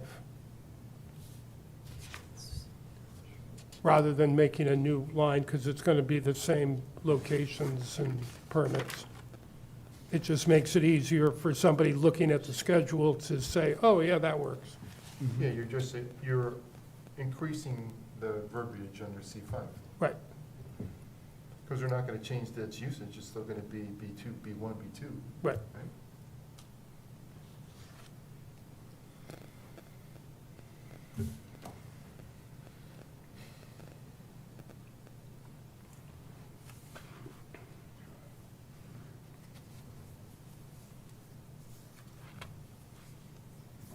So we should add a drive-up window regulation. The state has all sorts of regulations about it if we're on a state highway, which in North Branford, 99% of the time will be on a state highway. So they cover it, and theirs is more stringent than ours would be. So, I mean, we probably should have one, but is it necessary? I don't really think so.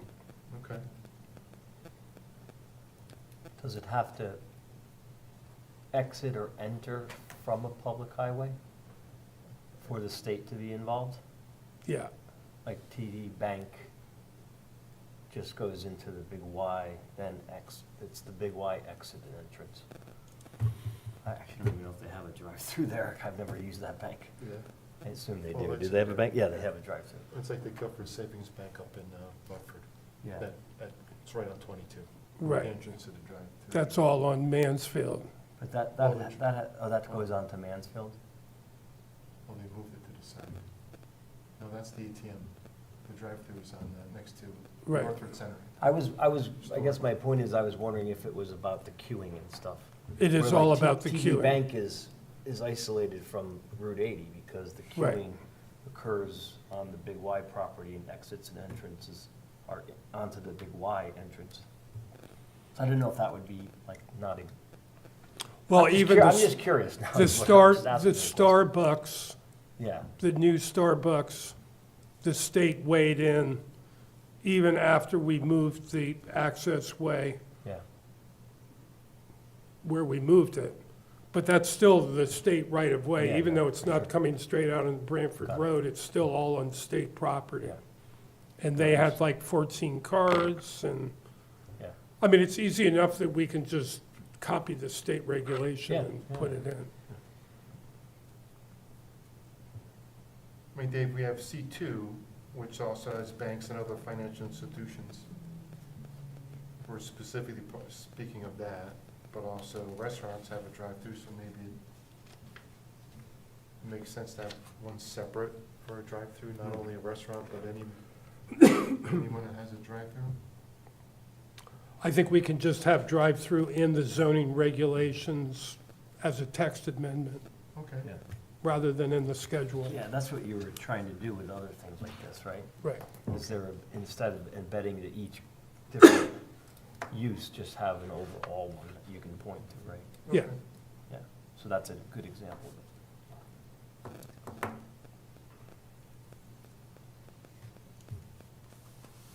I'm not too worried about the commercial recreational facilities. We don't have a whole lot of I3 zones, and we really don't have a whole lot of B3 zones.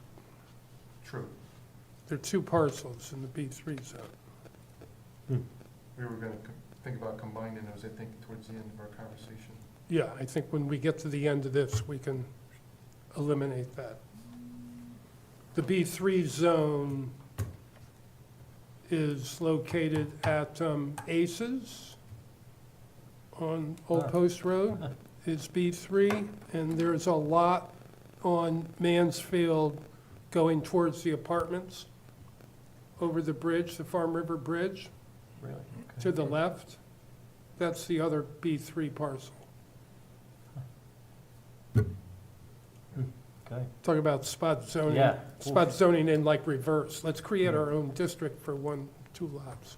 I think, Dave, the other B3 was where Starbucks is, but before that, before the highway changed, Right, the state right-of-way went to to the left of Starbucks. So that little triangle piece was. That was a B3. That was B3.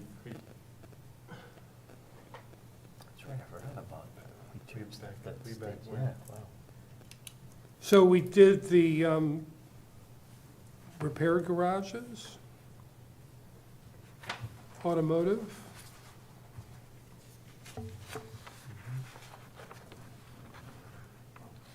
And we basically changed it to C10 that would allow for repair. In C10.1, that would allow for a gas station and a convenience store. And that's basically it. We made 4 into 2. Yeah.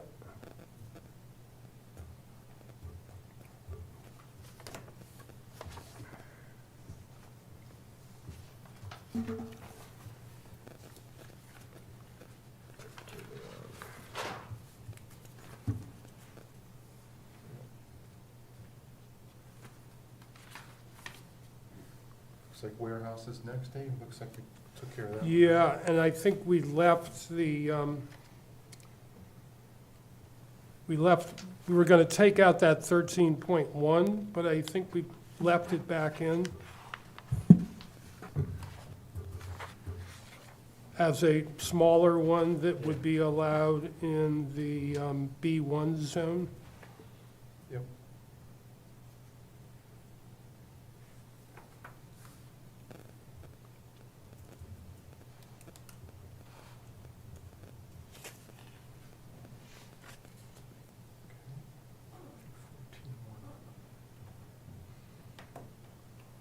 And I think we were gonna get rid of 14 and leave 14.1 because they were sort of redundant and the same sort of thing.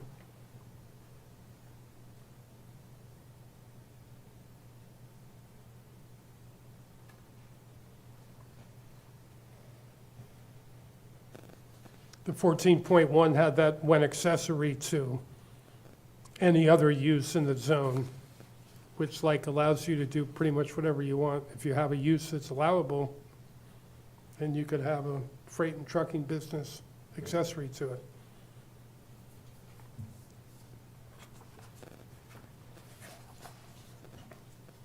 That's when it was 55 feet to 500 feet, right? Yep.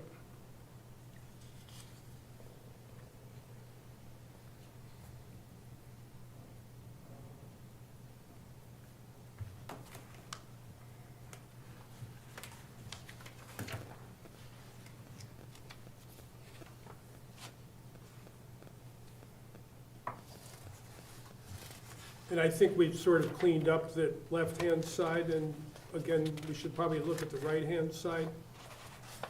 And I'd like to go through that with the Economic Development Commission and get their feedback in terms of how onerous they think special permits are Okay. vis-à-vis site plan approval. I mean, we'd like special permit when it's a restaurant and it may have too much parking, or it may have not enough parking, that it's worth a special permit.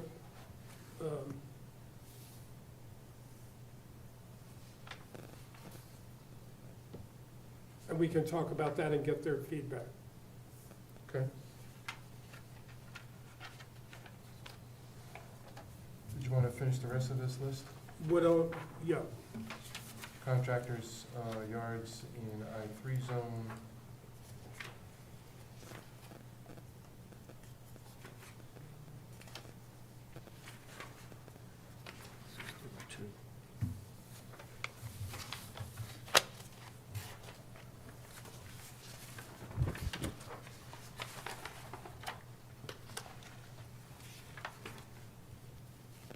so the contractors, after I was thinking about that, the I3 zone is basically really large lots. The minimum lot size is like 200,000 square feet or something. You don't really want a contractor's yard in a big lot, just because, like, you were saying before, Yeah. Bill, that you want to Yeah. fill it with Mhm. something that would Yeah. be, Or- generate more Mhm. business. So, Right. Instead of campers, right. Yes. okay? Scratch that one. Research labs, C16.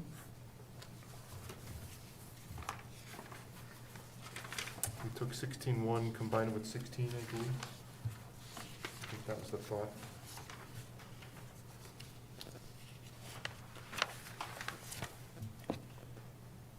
Well, I think we talked about this at the last meeting, that this would allow for manufacturing when it's accessory to another permitted use. So if you have, what was the example, the pistol store. He's selling retail guns and ammunition, but he also fixes guns and then resells them. So he's actually doing some manufacturing and hand assembly in the back of the store to get the stuff ready to sell at retail. He's not just buying it and packaging it, putting it on the shelf and selling it. He's adding some value to it as accessory to the retail. So keep them divided, industrial. I would leave him alone, yeah. Okay, fair enough. I mean, I can think of other examples where you may have a card shop and you do a little bit of printing or cutting the paper to sell. I mean, a little bit of that would be a good thing. Okay. I'm all right with that. So leave 16s alone, right? Yep. Fair enough.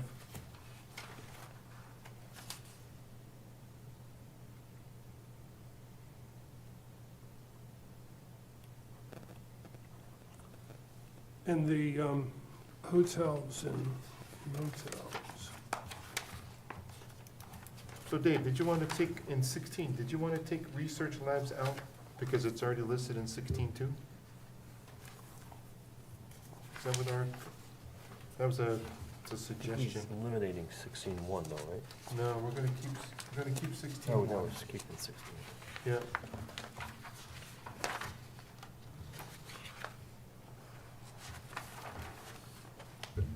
Yeah, we could get rid of that 16.2. You want to get rid of 16 too, or keep it? Yeah, no, I think it's Just for fine. research, just for research, right? Yeah. Because there's a lot more uses in 16.2, B1, I123, right? And in 16, it's only 2 and 3, and, Yeah, so let's leave it in. okay. You want to take research labs out of 16? And move it, keep it in, because it's just redundant, I think was your comment, Right. okay?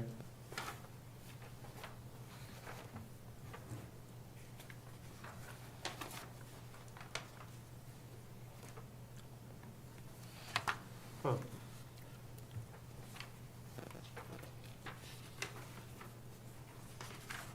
So are we keeping, almost- are we keeping 16?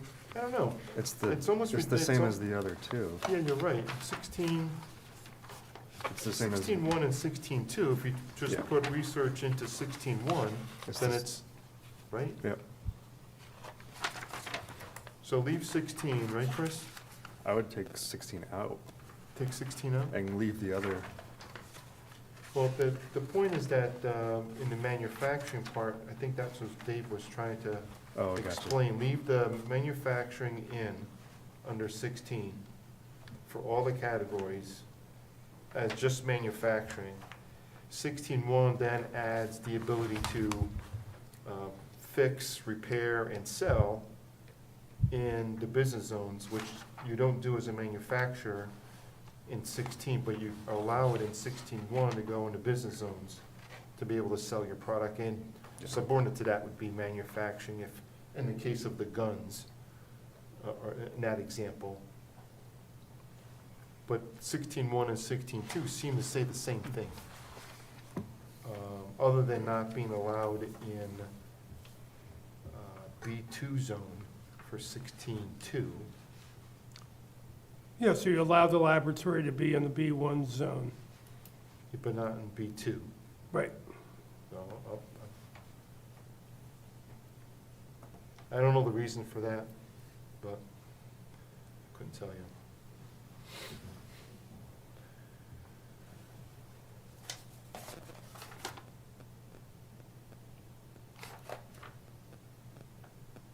We don't want you manufacturing in the business zone, but a research lab is just gonna be quiet and not make a whole lot of noise and dirt and dust and, right?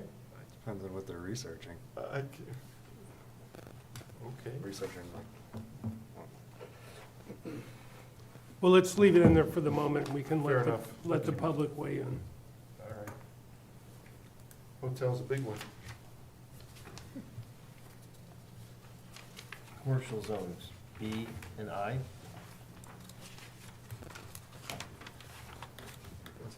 Yeah. Commercial zones, B and I. All B and I. Yeah, it's only allowed in B1 and I3. Oh, B1 and I. Well, we're getting rid of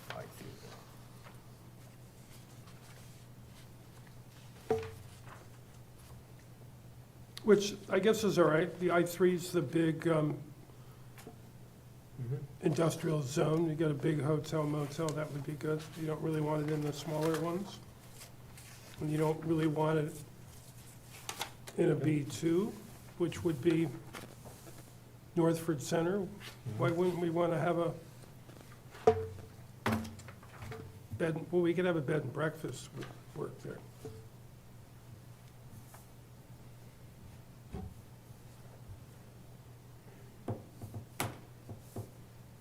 Should we add a bed and breakfast under hospitality? It's in our zoning regulations that it's allowed. So we should definitely land it somewhere, right? Here we go.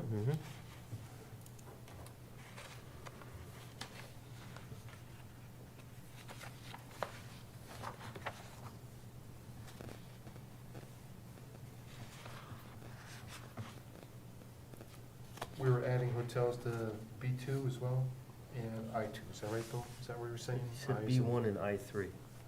what I think That's you where said. they are now. That's where they're at. yeah. But I'm not sure if you really want a hotel motel in the B2 zone, but you may want to have a bed and breakfast. That's why I was Yeah, that sounds good. thinking bed and breakfast, or a boutique.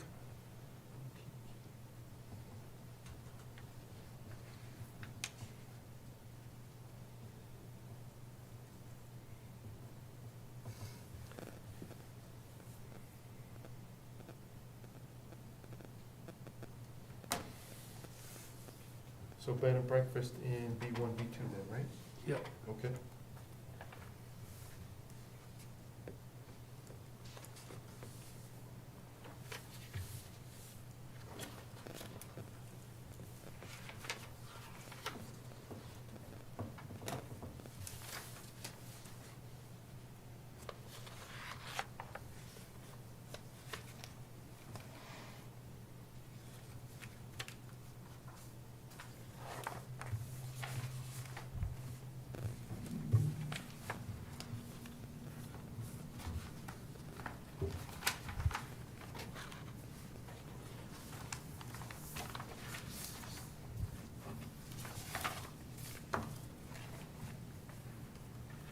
So Bill's Would- S special permit? Or is it, I don't, Cut off.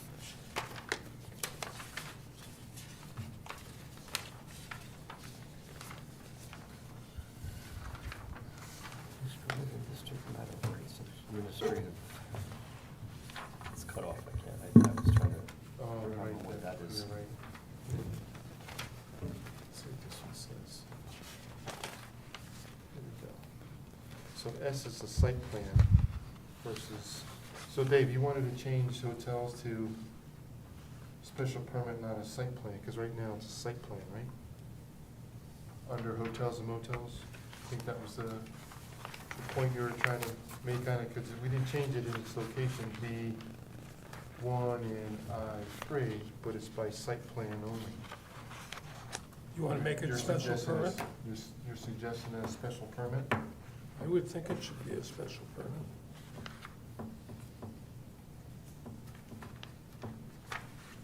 So it would be a U instead of an S, right?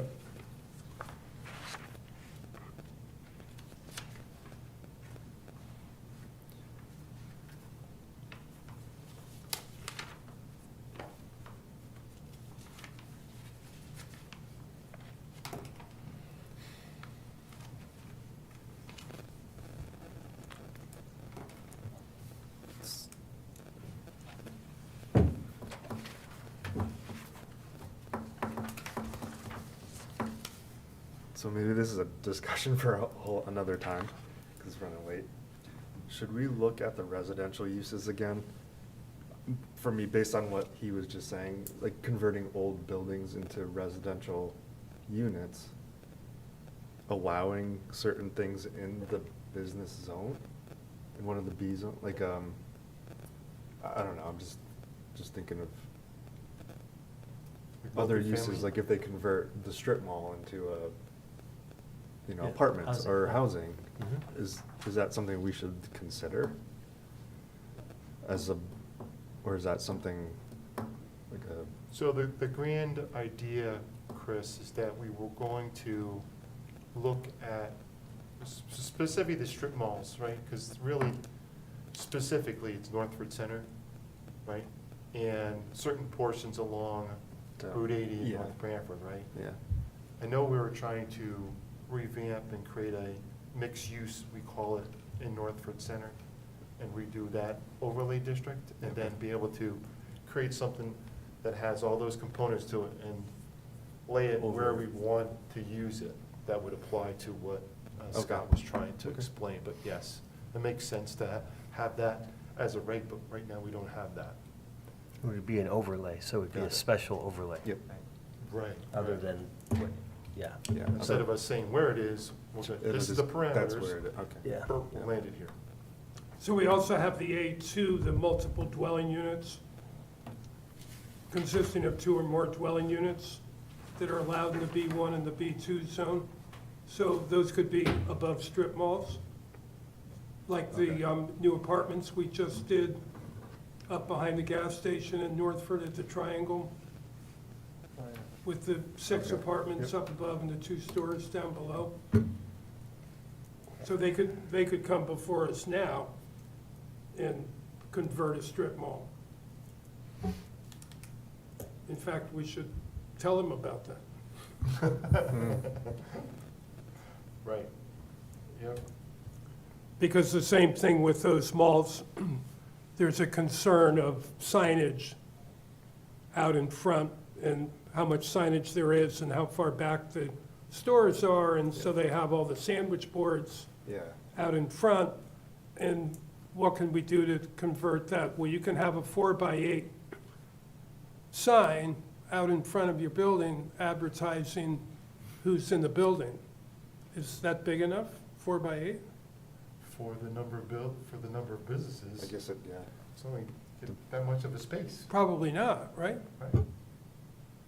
So we should probably look at that. And of course, it's going to be up to the landlord to build that sign and make it such that everybody in there is getting their fair shake on the sign. Right. So it's not just the zoning regulations that's the impediment, it's the landlord who needs to pay the money and build the sign. Right. That was our conversations in the Northford study was, we're just a pass-through. No one stops in there because it's too dangerous.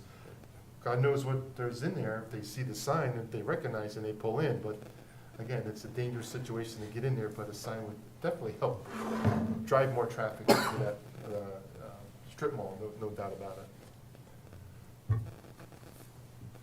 Last one, Dave, I3, I2? I think we can discuss that further.